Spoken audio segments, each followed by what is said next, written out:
The verses of hijab were revealed Dhul Qa'dah of the 4th year of the Hijrah. Right? And I mentioned when I teach the class about the fiqh of clothing and the fiqh of food, I mentioned that the verses of hijab were of the last commandments to be revealed after salah, after zakah, after inheritance, after fasting Ramadan, after zakatul fitr, right? After marriage and divorce, which is in Baqarah. The verses of hijab were of the very last commandments to be revealed in terms of the personal dietary laws and whatnot, right? No doubt hijab is important, but I point out that I think many of us have made hijab even more important than the salah. It's like we immediately decide instantaneously based on the hijab. No doubt hijab is important, but put it in its place. It was revealed at the end of the 4th year, not at the beginning of the 1st year like the salah or something. Okay? Actually the salah was pre-hijrah, excuse me. The zakah was the beginning of the 1st year and all that. And nonetheless, so now the hijab of the Prophet's wives was extra. The hijab of the Prophet's wives was extra. And the wives of the Prophet, they had to be covered not just in their personal body, but their space as well had to be covered. And this was only for the wives of the Prophet, and this is explicit in the Quran. Explicit in the Quran. The Quran says, وَإِذَا سَأَلْتُمُوهُنَّ مَتَاعًا فَاسْأَلُوهُنَّ مِنْ وَرَاءِ حِجَابٍ. If you ask the wives of the Prophet for anything, if you talk to them, speak to them from behind a hijab. And this is what Aisha is saying, that this incident of Muraisi' took place after the verses of hijab. The term hijab in the Quran, I'm going into a tangent here, but it's something we should know, it's very important. The term hijab in the Quran does not mean headscarf. In our vernacular, it means a headscarf. We say, does she wear hijab? I started wearing the hijab, means the headscarf. This is modern Arabic, which is fine, not a problem. Quranic Arabic, the hijab meant a physical curtain that separates the entire body, not just on your body. It's a curtain between you and the speaker. This is the Quranic usage of hijab. And this usage of hijab, according to the Quran, only the wives of the Prophet ﷺ have to enforce that type of hijab.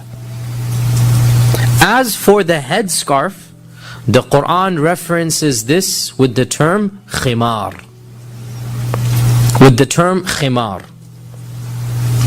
وَلْيَضْرِبْنَ بِخُمُرِهِنَّ عَلَى جُيُوبِهِنَّ. Let them wear their khimar, khumur, plural of khimar, over their juyub, which is their bosoms. Their scarves should cover their chests as well. Because the women of Jahiliyyah, by the way, they would wear headscarves, by the way. The women of Jahiliyyah would wear a headscarf.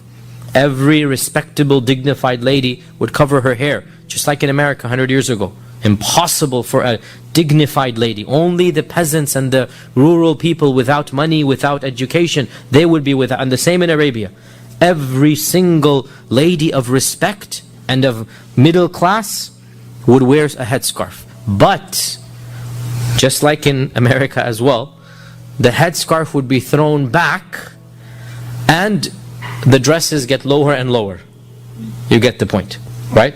So Allah subhanahu wa ta'ala said, no. When you wear the headscarf, cover the bosom. وَلْيَضْرِبْنَ بِخُمُرِهِنَّ عَلَى جُيُوبِهِنَّ. Right? So anyway, the point here, Aisha says the verses of hijab had been revealed. And by this we mean an extra layer above and beyond the khimar, above and beyond the jilbab, which is another Quranic term. Right? يا أيها النبي يا قل لأزواجك وبناتك ونساء المؤمنين يدنين عليهن من جلابيبهن. That's another verse. So the khimar and jilbab is mentioned for all women. The mothers of the believers, the wives of the Prophet ﷺ, the daughters of the Prophet ﷺ, and all of the women. Khimar and jilbab. And this is what our sisters wear. For the wives of the Prophet ﷺ, there's only the hijab. Now, a reason I say this, by the way, and it's very important, I know it's not directly related. These days you will hear some modernists or progressives say The hijab was only for the wives of the Prophet ﷺ. And this is a technically true statement that is intended for something false. This is a technically true statement. كَلِمَةُ حَقٍّ أُرِيدَ بِهَا بَاطِلٍ. It's a true statement, but something evil is intended through it. It is true, the Quranic hijab is only for the wives of the Prophet ﷺ. But what is the Quranic hijab? It is this extra layer of curtain, right? Whereas what these people try to say is that the hijab, meaning how we understand it, which is the khimar and jilbab, is only for the wives of the Prophet ﷺ. And this is wallahi foolishness that shows a complete ignorance of the Quran. It's so explicit. يا أيها النبي قل لأزواجك وبناتك ونساء المؤمنين. Tell your wives and your daughters and the believing women, يدنين عليهن من جلابيبهن. They should all cover themselves with a jilbab. This is in the Quran.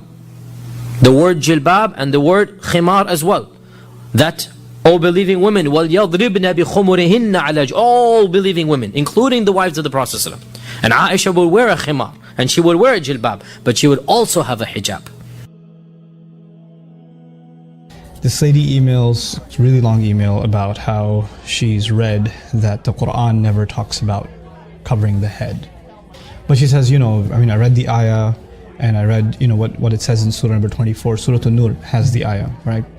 And it uses the word khimar, which is for veil. And I looked up the dictionary, and it says things like a shawl or cover, so it never ever says anything about covering the head, right?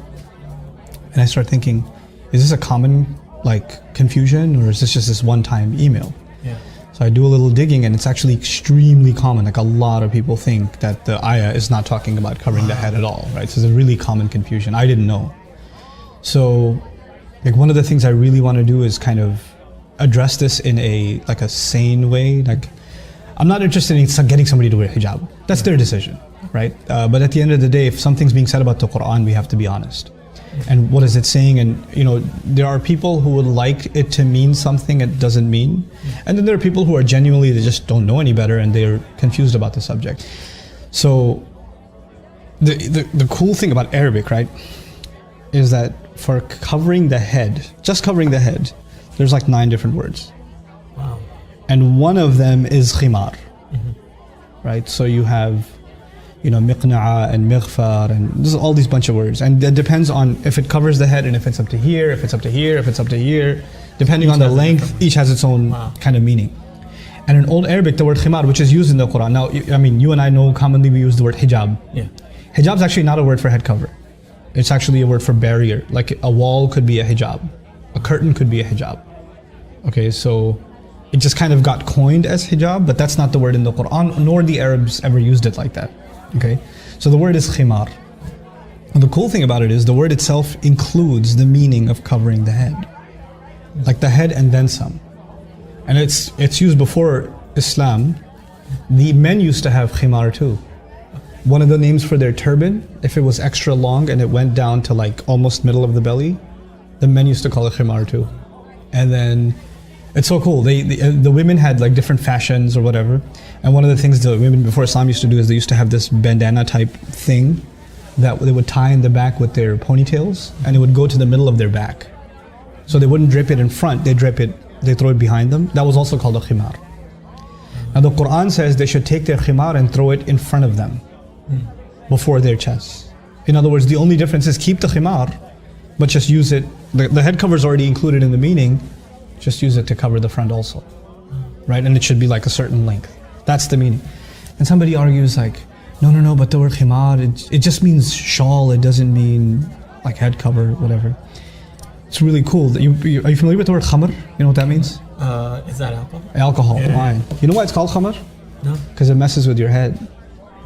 Khamara blocks your judgment. Khamara literally means to cover, and it's called khamar because it messes with your mind. It creates a block in your mind. It's almost as though your head is covered up with something when you take khamr. We're not even talking about the Islamic meaning. We're talking about Arabic itself.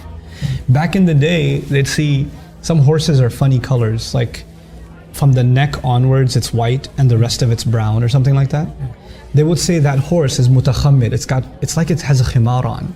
Like, how are you going to explain that as the horses don't have shawls on? It's just a length and it's covering its head and it's up to its neck and all the way down. So that's why they're calling it a khimar, you know? So like, it's already in the language, but it's so unfortunate that when they say, okay, they should draw their veils over their chest. That's what some translations say, draw the veils over the chest. Well, a veil could be a shawl. It could be any kind of cloth. And it doesn't really include head covering, right? But the Arabic word does. And so I feel like a lot of this confusion comes because people don't pay attention enough to the original language, and how a lot of translations, they oversimplify the issue and we start coming to drastic conclusions. But I think that even if you talk about all of this, like somebody gets upset and says, who are you to tell me that I have to wear this or that? I'm not anybody to tell you anything. But what I'd like to, at least for people to know, is, okay, here's what the word is in the Quran and here's what it means, and here's how we can understand it. If you think there's better evidence, if you think there's another meaning in Arabic, then maybe you should tell me about it. So, I don't know, maybe I should do a talk about that someday.